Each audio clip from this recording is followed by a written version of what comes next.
नमस्कार दोस्तों, मैं डॉक्टर बीके चौरसिया स्वागत करता हूं बीके आरोग्य में। दोस्तों, केस स्टडी सीरीज में हम आपको ऐसे पेशेंट से हर हफ्ते और रेगुलर मुलाकात करवाते हैं जिन पेशेंट्स ने किडनी फेलियर से लड़ाई की और जीत हासिल की। और आज हम बात करेंगे 59 वर्षीय सुशील जी की।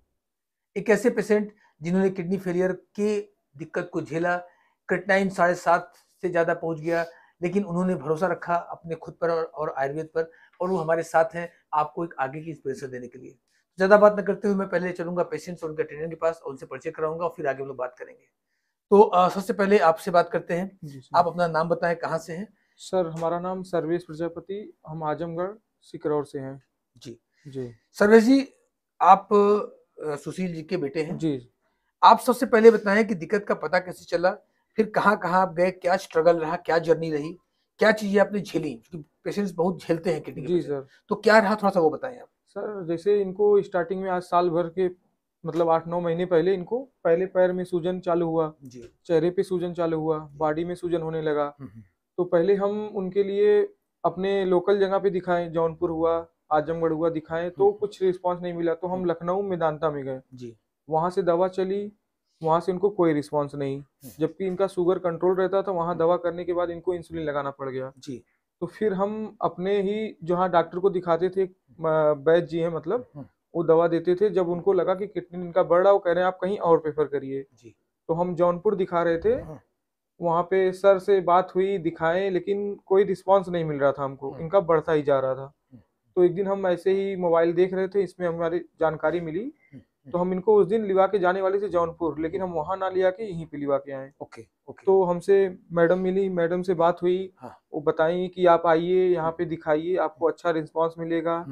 तो हम इस यकीन से यहाँ पे आए, जो हमको रिजल्ट मिला। बिल्कुल। जी। आपका अनुभव क्या रहा और क्या चीजें रही? जी। थोड़ा सा हम लोग दोनों पेशेंट से मिल लेते हैं। तो अपना नाम परिचय बताएं। नाम बता रहे। सुशील साहब। सुशील।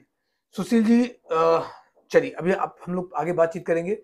तो पहले सुशील जी के केस के बारे में बात कर लेते हैं। सुशील जी हमारे पास जब पहुंचे तो क्रिएटिनिन इनका लगभग 7.5 पहुंच चुका था, यानी कि 5-6 के बाद डायलिसिस स्टेज होती है, डायलिसिस के स्टेज पर ये आ चुके थे।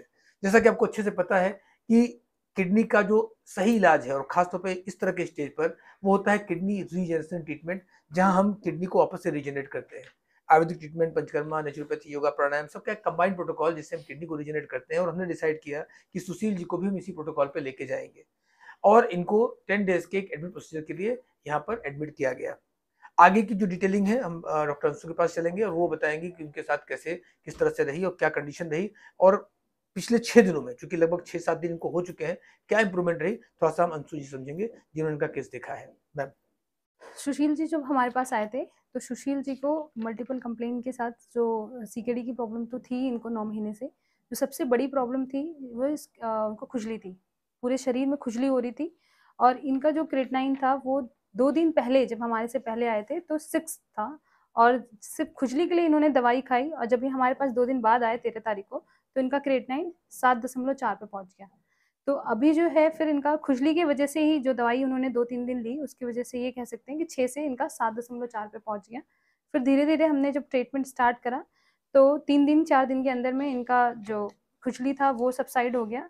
पेशेंट को भूख लगने लग गई, पेशेंट को जो थोड़ी खाने-पीने की दिक्कत हो रही थी उनमें थोड़ा-सा आराम हुआ।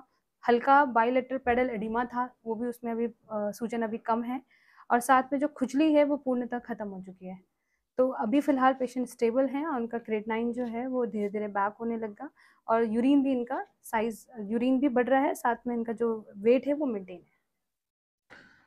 दोस्तों, सबसे इम्पोर्टेंट बात क्या है, हम जब कहीं इलाज के लिए जाते हैं तो बहुत से डॉक्टर्स में मिलते हैं जो हमें होपलेस करते हैं कि नहीं नहीं कुछ नहीं हो सकता। एलोपैथ में ऐसा ही होता है, सिर्फ डायलिसिस और ट्रांसप्लांट कोई रास्ता नहीं है। फिर जब आप रुख करते हैं आयुर्वेद या किसी और पैथी की तरफ, तो वहां पे आपको ऐसे लोग मिलते हैं जो कई बार आपको मिसगाइड करते हैं। दवाई ले लो, आराम मिलेगा, खाते रहो, अपना खाते रहो, लाइक दैट।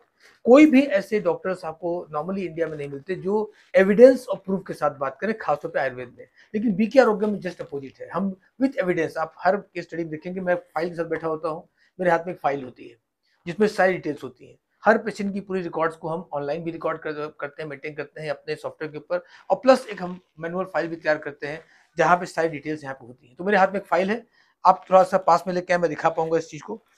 ये सबसे पहली बात कि जो भी जांचें होती हैं डॉक्टर लाल पैथ या एक नेशनल लैब से हम करते हैं, इसमें किसी तरह का इंटरफेरेंस की चांस नहीं है कि कोई डॉक्टर अपने हिसाब से रिपोर्ट मैनिपुलेट कर सकता है, ऐसा कुछ नहीं होता। और सारे ऑथेंटिक लैब्स के साथ हम जांचें करते हैं और इनकी पूरी फाइल मेंटेन होती है। आप यहाँ देख पा रहे हैं इनके डाइट का, इनके मेडिसिन का, इनके प्रोटोकॉल का, लाइफस्टाइल की सारी फाइल मैनुअली और ऑनलाइन दोनों प्रॉपर मेंटेन की जाती है।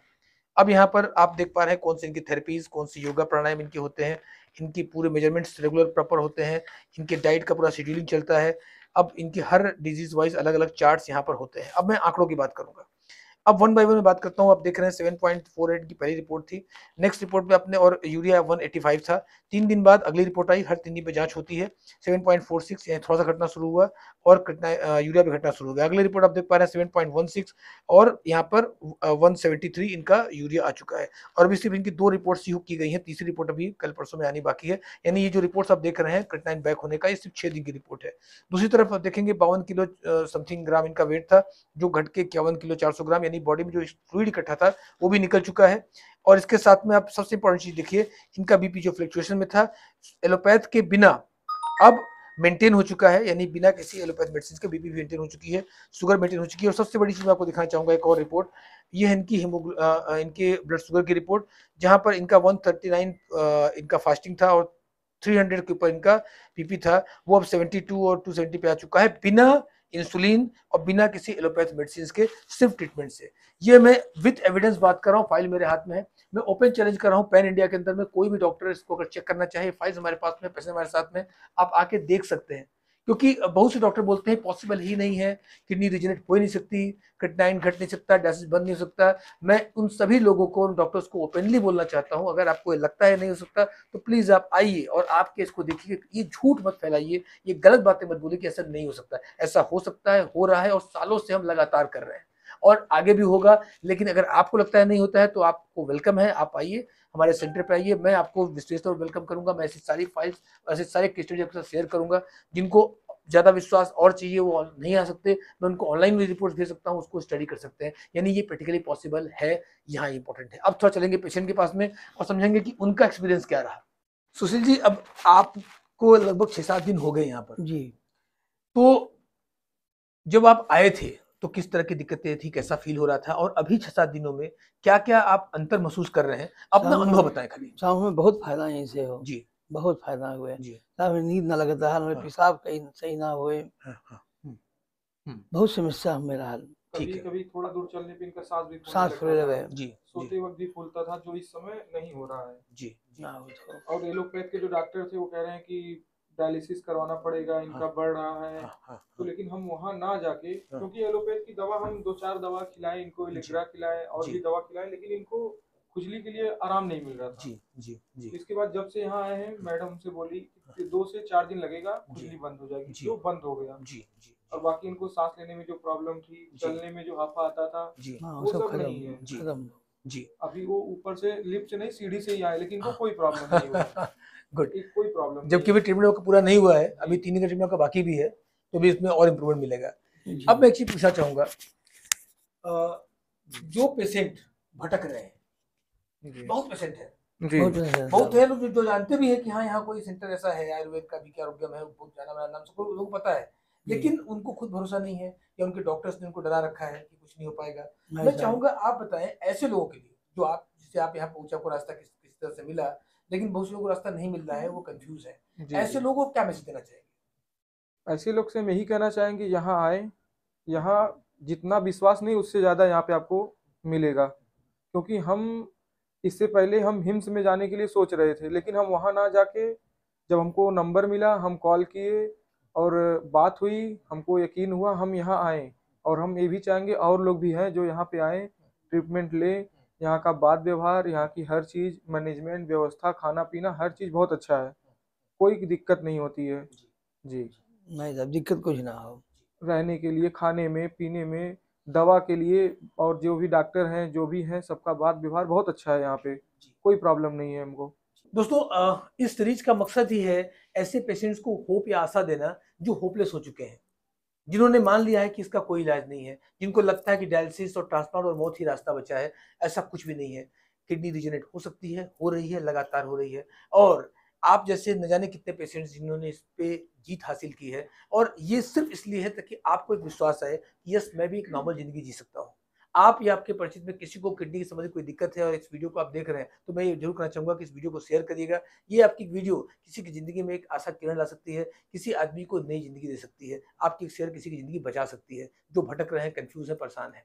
कोई और प्रश्न है नीचे आप कमेंट में पूछ सकते हैं, या नीचे दिए गए नंबर पर कॉन्टेक्ट करके आप अधिक जानकारी ले सकते हैं कि किस तरह से अपनी किडनी को भी आप रिजेनरेट और मेंटेन कर सकते हैं और एक नॉर्मल जिंदगी की ओर लौट सकते हैं। नमस्कार, धन्यवाद। क्या आप किडनी डायलिसिस करा रहे हैं? क्या डॉक्टर ने आपको ट्रांसप्लांट के लिए बोल दिया है और आप बचना चाहते हैं इस पेनफुल प्रोसीजर से? तो बीके आरोग्यम आपके लिए वरदान साबित हो सकता है, जहां किडनी का इलाज हजारों साल पुराने आयुर्वेदिक पद्धतियों जैसे पंचकर्मा, जानुवस्ती, हृदयवस्ती, नेचुरोपैथी और आयुर्वेदिक औषधियों के माध्यम से किया जाता है। यदि आप अपनी किडनी की समस्या से निजात पाना चाहते हैं तो आप भी बीके आरोग्यम में संपर्क कर सकते हैं। हमारा पता है लहरतारा रोड, शिवदासपुर, ऑपोजिट 7 फेरे लॉन, मंडुआ डी, वाराणसी, उत्तर प्रदेश 221103। हमारा फोन नंबर है 0808122233। अधिक जानकारी के लिए आप हमारी वेबसाइट www.bkkidneycare.com या www.bkarogam.com पर लॉग ऑन भी कर सकते हैं।